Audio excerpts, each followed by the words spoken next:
Bonjour, bienvenue dans ma bibliothèque. Nous sommes à Montréal le 17 janvier 2013. Mon nom est Bruno Lalonde.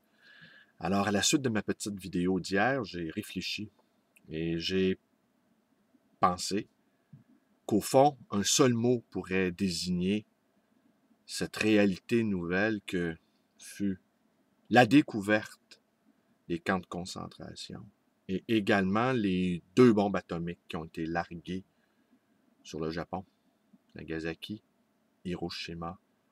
Ces deux mots mis ensemble, Shoah et Hiroshima, donneraient Hiro Shoah, un seul mot pour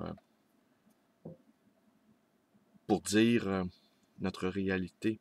Par ailleurs, les deux bombes qui ont été larguées sur le Japon étaient en quelque sorte des bombes baptismales, nous faisant entrer définitivement dans le temps nucléaire, qui est un temps quasi éternel, et toutes nos énergies et notre intelligence technicienne, la technoscience, aurait dit Jacques Ellul, eh bien, on devra être arraisonné à cette technoscience, probablement jusqu'à la fin de l'humanité.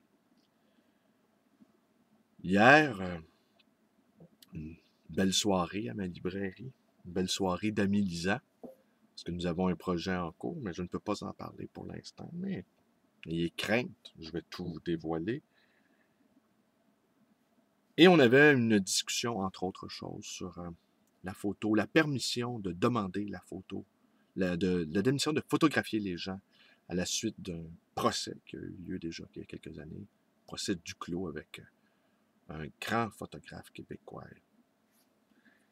Et je racontais que l'ouvrage de Pierre Vallière, Nègre blanc d'Amérique, eh bien, l'éditeur avait dû retirer et avait dû refaire une page couverture.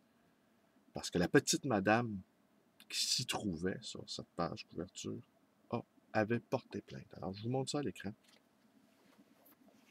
Tenez. Je ne sais pas si on la voit bien.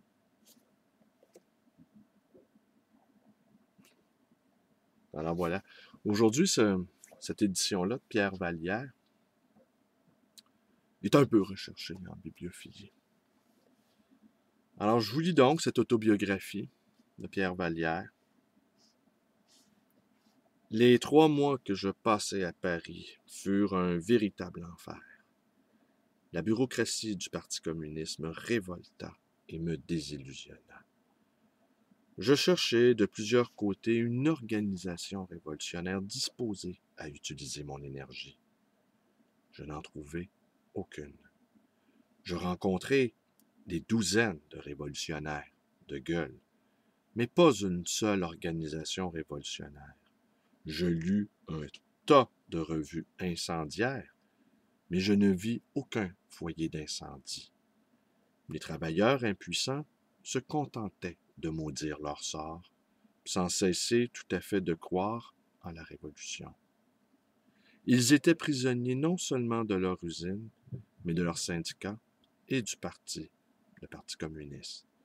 Quand De Gaulle, en 1958, avait pris le pouvoir par un coup d'État, des milliers de travailleurs parisiens étaient prêts à se battre contre l'armée de De Gaulle pour prendre eux-mêmes le pouvoir, libérer l'Algérie et mettre fin au chaos.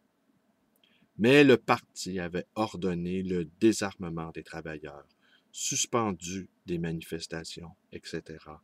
Et aujourd'hui, le même parti condamnait verbalement le gaullisme, après l'avoir aidé, de façon concrète à prendre le pouvoir, comme durant la résistance de 40. Qu'est-ce que les travailleurs avaient obtenu de tous ces compromis? Des coups de matraque sur la tête, le maintien des bas salaires et de la semaine de travail de 5 jours, le sacrifice de leur bien-être et de leur libération à la construction d'une mythique force de frappe française.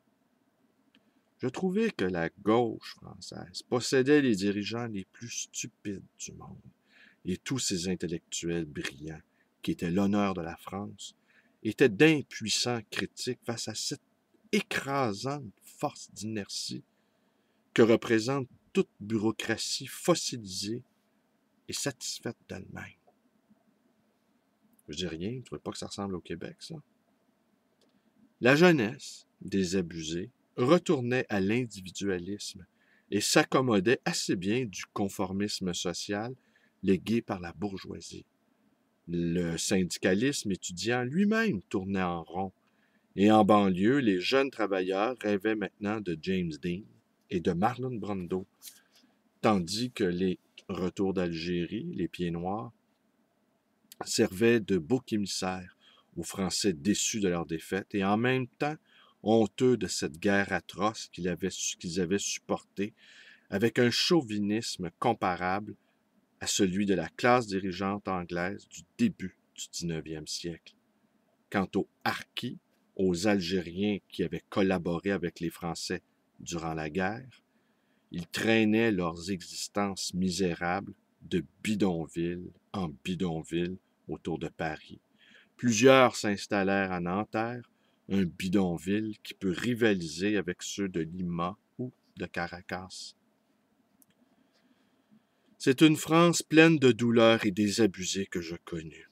Ses cathédrales et sa révolution passée, Versailles et les châteaux de la Loire, les grands boulevards parisiens, le Louvre, les cafés-terrasses, tout cela c'était bien intéressant, mais il ne changeait rien à l'esclavage quotidien que subissait la majorité des Français.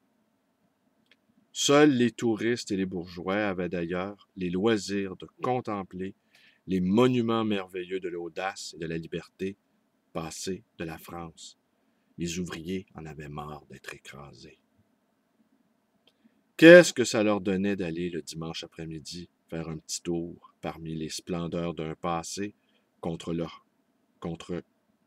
lequel leurs ancêtres, justement, s'étaient soulevés, les armes à la main. Si les bourgeois s'étaient accaparés la richesse des rois, le peuple, lui, n'était pas dupe. La Révolution n'avait rien changé à sa condition, et le nationalisme de Charles de Gaulle n'y changeait rien non plus. Mais les leaders populaires se foutaient pas mal de ce que voulait le peuple. Et ben voilà, n'est-ce pas? Le livre de Pierre Vallière a été publié en 1967. Et il est d'une cruelle actualité, n'est-ce pas? Alors, ce sera à nous, les amis litants, les amis lisants, les amis liants,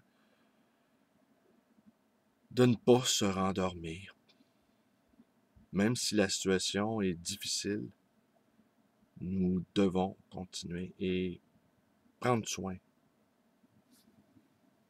de ces jeunes qui risquent fort d'être désabusés à leur tour et d'aller rejoindre les cyniques. Alors, c'est tout pour aujourd'hui. Je vous remercie d'être avec moi. Mes vidéos vous plaisent, ben, vous connaissez la suite.